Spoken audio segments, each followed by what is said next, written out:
Assalamualaikum warahmatullahi wabarakatuh. Perkenalkan, nama saya Sinta Anggreni dari kelas 2A Keperawatan Universitas Bakti Kencana Bandung. Di sini saya akan menampilkan sebuah video untuk memenuhi salah satu tugas ujian praktikum keperawatan maternitas 1, yaitu tentang perawatan bayi baru lahir, yang di dalamnya yaitu untuk memandikan dan perawatan tali pusar. Nah, tujuannya yaitu untuk memberikan rasa nyaman pada klien, untuk menjaga kebersihan klien, serta untuk menghindari terjadinya infeksi pada klien. Selamat menyaksikan. Assalamualaikum Ibu, selamat pagi. Gimana Ibu kabarnya hari ini? Alhamdulillah baik ya. Ibu gimana, dedenya semalam tidur nyenyak nggak? Nyenyak ya, alhamdulillah. Ibu sesuai dengan prosedur keselamatan rumah sakit, Ibu bisa sebutkan nama dan tanggal lahirnya, biasa disesuaikan dengan bulan yang Ibu pakai. Ibu Melinda 12 Juli 1998 ya, sudah Bu ya. Untuk anaknya Ibu dengan bayi siapa? Bayi B ya, sudah betul ya Bu. Nah Ibu, sebelumnya perkenalkan, nama saya Perawat Sinta Anggreni. Di sini saya yang dinas pagi Ibu dari pukul 7 hingga pukul 2 siang nanti. Nah Ibu, di sini saya akan melakukan tindakan yaitu perawatan pada bayi baru lahir Ibu, karena sesuai dengan catatan medis ternyata Ibu baru melahirkan 2 hari kemarin ya Bu ya. Nah iya, karena Ibu baru melahirkan, di sini saya akan melakukan tindakannya. Nah, untuk tindakan yang akan dilakukan yaitu ada memandikan dan juga perawatan tali pusat Ibu. Kontrak waktunya kurang lebih 10-15 menit. Apakah Ibu bersedia? Baik, Ibu jika bersedia, apakah ada yang mau ditanyakan terlebih dahulu Ibu? Tidak ada. Baik, jika tidak ada, saya persiapkan alatnya terlebih dahulu ya Bu ya. Setelah kita melakukan orientasi, kita tutup sampiran untuk menjaga privasi pasien.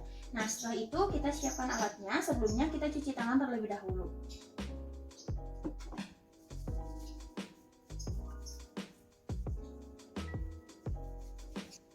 Selanjutnya kita pasang pelat terlebih dahulu. Saya pasang pelat dulu ya Bu ya. Nah Ibu, pelatnya sudah saya pasang. Saya ambil bayinya ya Bu ya, maaf ya.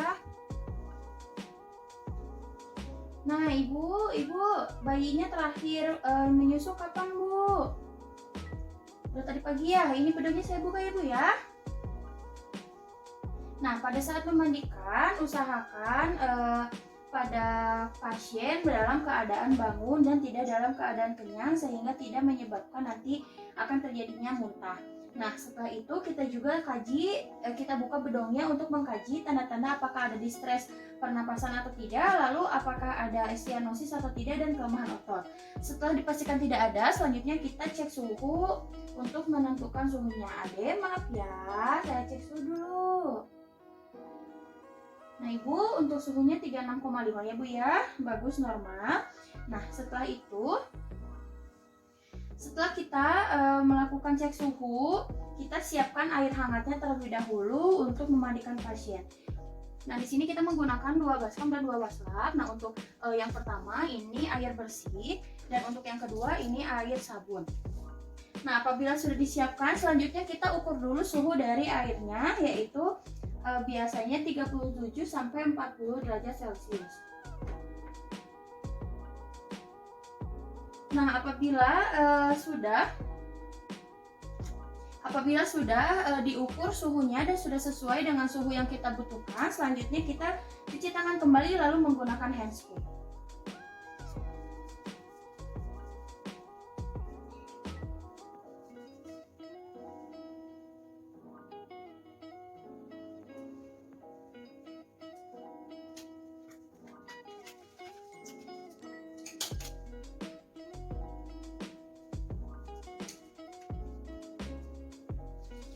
Apabila kita sudah menggunakan handscoon, selanjutnya kita pasang handuk.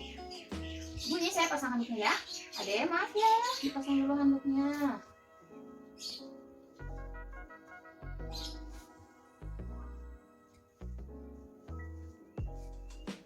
Nah, sudah dipasang handuknya, selanjutnya kita gunakan apron.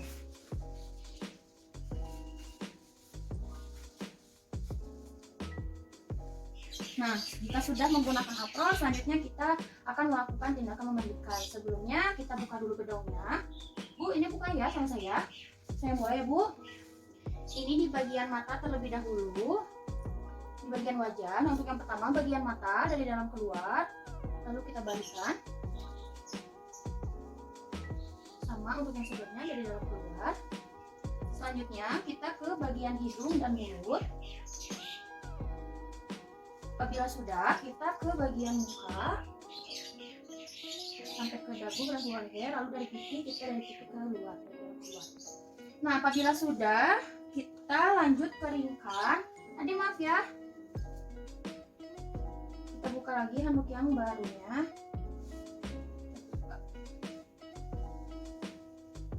Lalu kita keringkan. Nah, setelah dikeringkan, kita buka bedongnya.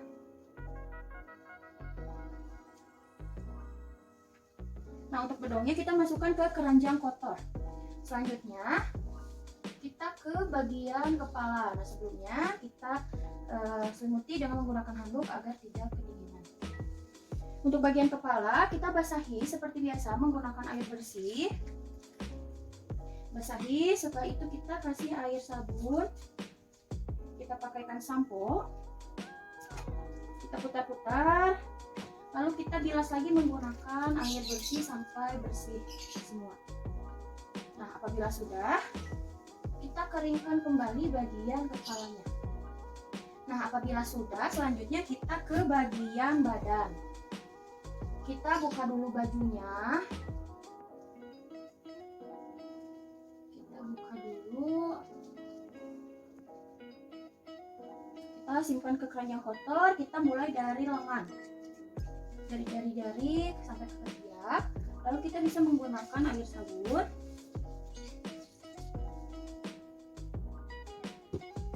Jari ke ketiak. Lalu kita bilas. Untuk tangan yang sebelahnya juga kita lakukan yang sama, yaitu basahi lalu pakai sabun dan juga dibilas. Selanjutnya apabila sudah kita ke bagian lengan, kita keringkan ke bagian badan sebelah depannya. Sebelumnya kita tanyakan kepada ibu apakah kapan terakhir anaknya buang air besar dan buang air kecil, dan kita buka popoknya. Kita simpan juga ke keranjang kotor. Nah, apabila sudah, kita bersihkan dari leher, kita basahi dulu ke lengan, dada, diputar ke perut, ke paha. Lalu selanjutnya kita bisa menggunakan air sabun dari leher, lengan, dada, paha. Lalu kita bilas. Dari leher, lengan, dada, perut, dan paha. Nah, apabila sudah, kita keringkan. Selanjutnya kita ke bagian punggung. Untuk bagian punggung juga sama. Kita kasih air, basahi dengan cara memutar. Lalu kita kasih air sabun dengan cara memutar atau memanjang sampai ke kaki. Lalu kita bilas lagi dari belakang leher juga ya. Nah, ibu, nanti kalau misalnya di rumah ibu bisa ngikutin kayak yang saya praktekkan ya, Bu. Selanjutnya kita keringkan. Lalu setelah itu kita ke bagian genitalia. Tapi untuk bagian atasnya kita tutup agar bayinya tidak kedinginan. Nah, ibu, untuk bagian genitalia, ibu bisa mulai dari selangkangan dulu ya, Bu ya. Kita mulai dari selangkangan. Bersihkan seperti biasa pakai sabun juga, lalu nanti dibilas lagi ya, Bu. Nah, setelah dari depan kita ke bokong. Untuk bokong juga sama ya, Bu ya. Sama sampai ke anusnya. Nah, apabila sudah, kita keringkan. Lalu kita ke bagian genitalianya untuk dalam-dalamnya, Bu ya. Kita bersihkan juga menggunakan washcloth. Apabila bayi baru BAB atau BAK bisa menggunakan kapas. Nah, untuk laki-laki kita bisa tarik ujung penisnya lalu diangkat ke belakang untuk memudahkan kita membersihkannya. Nah, apabila sudah, kita keringkan lagi. Selanjutnya kita melakukan tindakan perawatan tali pusat. Nah, pada area tali pusat kita kaji pembengkakan pada daerah tali pusatnya. Apakah ada pembengkakan, apakah ada nanah, dan juga tingkat kekeringan pada tali pusatnya tersebut. Nah, karena di sini kekeringannya sudah agak masih basah, jadi kita menggunakan cairan steril. Nah, kita masukkan cairan sterilnya ke dalam kom. Lalu kita menggunakan kasak. Kita celupkan, lalu kita mulai dari daerah perut terlebih dahulu yang dekat dengan kulit pasien. Kita buang ke bengkok. Selanjutnya yang memanjang. atas. Sekali lagi ke atas. Nah Ibu, jadi untuk perawatan tali pusat seperti itu ya Bu ya. Nah nanti kalau misalnya Ibu perawatan di rumah, jika tidak ada air steril, Ibu bisa menggunakan air matang yang direbus nanti didinginkan oleh Ibu ya. Nah Ibu sudah selesai untuk memandikan sama pembersihan tali pusatnya. Sekarang kita pakaiin dedenya baju ya Bu ya. Ini dilepas dulu. Bentar ya.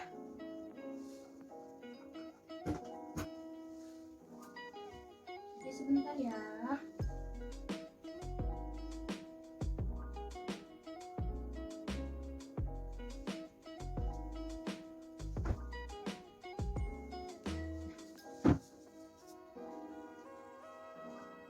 Ini saya pakaiin baju ya Bu ya.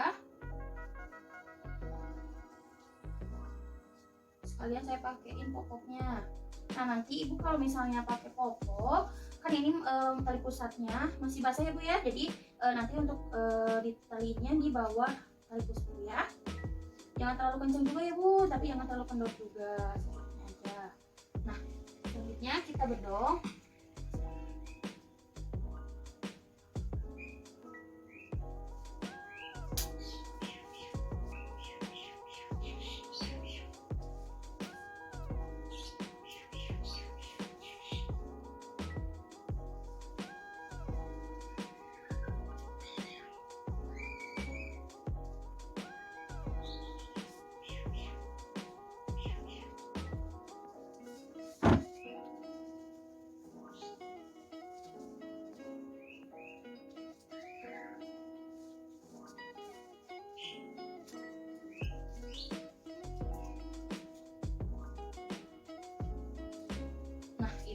Sudah selesai, ini dari baginya ya Bu ya. Dan saya rapikan alat terlebih dahulu ya. Jika sudah, kita rapikan alat terlebih dahulu. Nah untuk apronnya kita masukkan ke keranjang kotor juga. Kita handscoon, kita buang ke bengkok, lalu kita cuci tangan.